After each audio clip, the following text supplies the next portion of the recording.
my name is Emma, and today I'm doing an unboxing! Today I'm going to be unboxing the May choices for Book of the Month Club, as they are kindly sponsoring this video. Book of the Month is a subscription service that focuses on helping people discover the best new and debut adult fiction releases. They offer 5 book releases, and members are able to choose one to be sent to their home, and also have the ability to add on additional books that are either from previous months or other choices. I've used Book of the Month many times over the years, and I've discovered many books that I don't think I ever would have given a second glance had they not been choices for the box. I think it's really great for people who like to be in the know about what are the up-and-coming popular releases, and it's also a very economical way to buy your books because you can join your first month for just $9.99 with the code MAY5. So today I'm going to be unboxing all of their different May choices, but in addition, I got a second Book of the Month box that is significantly lighter, so I don't know if there's any books in here, and I honestly don't know what's in here, period. Also, I intentionally didn't familiarize myself with what the May choices are, so they're a surprise to me as well. It's just a whole lot of surprises today. First up, where is my box cutter? Alrighty, I guess we have to use these big intimidating scissors. Alrighty, what could be in here? Oh, it's a tote. So it's just a nice big Book of the Month tote that is the same color as their like iconic blue box. And I do have at least like 1 or 2 Book of the Month totes already, but I feel like this is a new design because on the other side there's a book pocket. So there's a whole pocket for you to put a book in, and it appears to have like a magnetic clasp so it can stay closed. Honestly, I love being a high maintenance reader sometimes where like, despite the fact that I have a bag, I need an additional pocket just for my books. I've actually gotten a few cool products from Book of the Month over the years. I think I have socks. I found them. Alrighty, so now let's open the big heavy box. I've struggled over the years opening some boxes, so oh, I might be doing this correctly. So I just love when it's easy for me. Oh, you know, I never realized on the inside when you open the box, it says, "You've got great taste."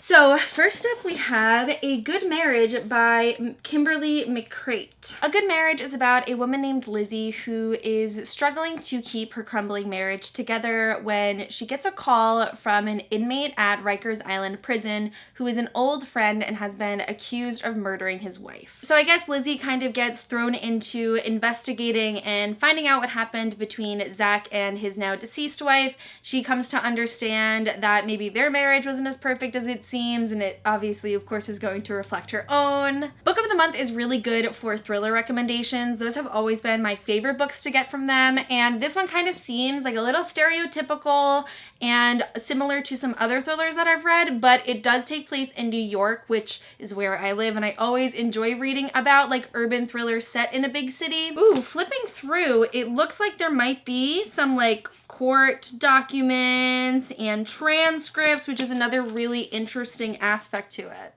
Alrighty, next up we have Sue Monk Kid, the Book of Longings. I initially thought that Sue Monk Kid was the title, but I'm gonna assume that's the author. This is a really pretty cover.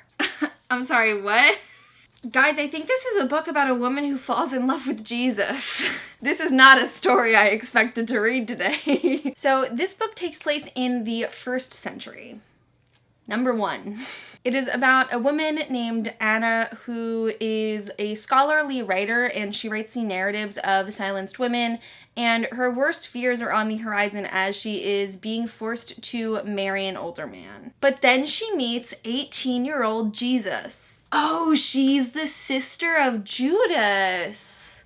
This is fascinating. It seems to be all about the romance between Anna and Jesus, and then what happens after Anna commits a terrible act that has her on the run. This is just like a really shocking book to me. I've never come in contact with one like it, I feel. Oh, there seems to be a cool quote in the back. "I am Anna. I was the wife of Jesus ben Joseph of Nazareth. All my life, longings lived inside of me, rising up like nocturnes to wail and sing through the night. that my husband bent his heart to mine on our thin straw mat and listened was the kindness I most loved in him. What he heard was my life begging to be born. Being honest, I don't think this is a book for me personally, but it seems really well researched based on what I've been reading about it, and I definitely think this is a one that other people in my life are going to enjoy, so I'm going to be really excited to pass this off to them and see what they think as well. Alright, next up we have The Boyfriend Project by Rosin. This strikes me as like a super cute office romance with maybe some underlying dark stuff. So our main character's name is Samia, and she has gone viral for live tweeting a date gone wrong, and as a result has found out that she was being catfished by a guy who was also dating 2 other girls.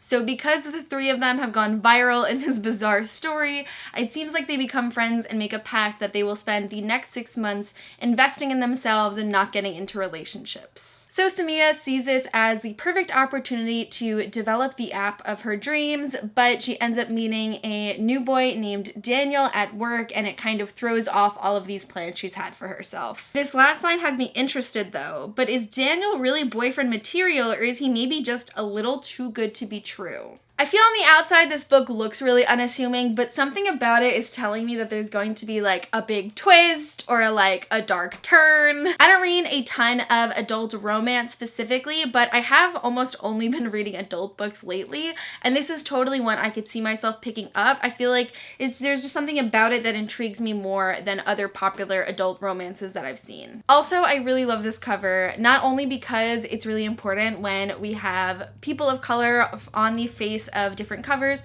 but I think the illustration style and the color palette is just really pleasing. Ooh, I really like this cover too. This is The Knockout Queen by Rufi Thorpe. A dazzling and darkly comic novel of love, violence, and friendship in the California suburbs. Oh, this seems like a really sweet story. So our main character's name is Bunny, and she appears to have the perfect life as her dad is like a real estate developer and she's never really had to work for anything. She's also 6'3" and wants to compete in the Olympics, which I think is an interesting detail. Bunny has a neighbor named Michael, and after Bunny is caught smoking at Michael's house by her father, he realizes that her life is not as perfect as it seems. And Michael also appears to have been harboring some secrets of his own. Michael spends most of his days pretending to be straight, but at night he has anonymous online encounters with other men, and it seems to be about the collision of Bunny and Michael's friendship and how they sort of work through their own individual problems together. The Knockout Queen might be the most interesting to me of all the many choices thus far. I love stories about friendship, identity development, family dynamics. Like, this just seems like everything I really love in a contemporary, and it's also really short, so I feel like I could fly through it very quickly. This seems like it'll be a really great summer read, and I could definitely see myself picking up this one very soon. Alrighty, and our last book from the May choices is Happy and You Know It by Laura Hankin. I really like the images of enamel pins on the cover, but I honestly have no idea what this story is going to be about just based off of that. Oh my god, is this a thriller? That's exactly what I mean. That is not what I expect from this book. Our main character's name is Claire, and her band has recently left her behind in order to pursue a gig on their own, so she ends up becoming a playgroup musician for a bunch of wealthy mothers. I really can't tell what kind of book this is going to be. It says, a dark, witty page-turner. It talks about being filled with humor and shocking twists. But I particularly like the last paragraph from this blurb. It says, Happy and You Know It is a brilliant take on motherhood, exposing it as yet another way for society to pass judgment on women while also exploring the baffling magnetism of curated social media lives that are designed to make us feel unworthy. But ultimately, this dazzling novel celebrates the unlikely bonds that form and the power that can be unlocked when a group of very different women is thrown together while each is at her most vulnerable. So I actually feel like reading it out loud kind of gave me a better idea. I'm getting some strong feminist themes just from the the synopsis, as it appears to be a story about the different lives of different women and how they come together, how appearances aren't what they always seem, and the different aspects of society that constrict women's lives. This is another one that seems really interesting to me. I'm really craving books lately that are going to be very thought-provoking and make me think about my place in the world and how that influences others, and this seems like one that could surprisingly really do that. So these are all of the choices for Book of the Month's May box. I think the two that I am most interested in are the last two I talked about, The Knockout Queen and Happy and You Know It. If any of these books interest you, I definitely recommend signing up to Book of the Month and getting your first box for just $9.99 with the code May5. I think Book of the Month is really great at catering to a variety of different tastes. They seem to always have like a historical fiction choice, some thrillers, some contemporaries, and romance. So in the comments below, I would love to know which book of this unboxing interested you the most and kind of aligns with what you might be wanting to read right now. But that is it for this video. Thank you guys so much for watching, and I'll see you soon for a new one. Bye!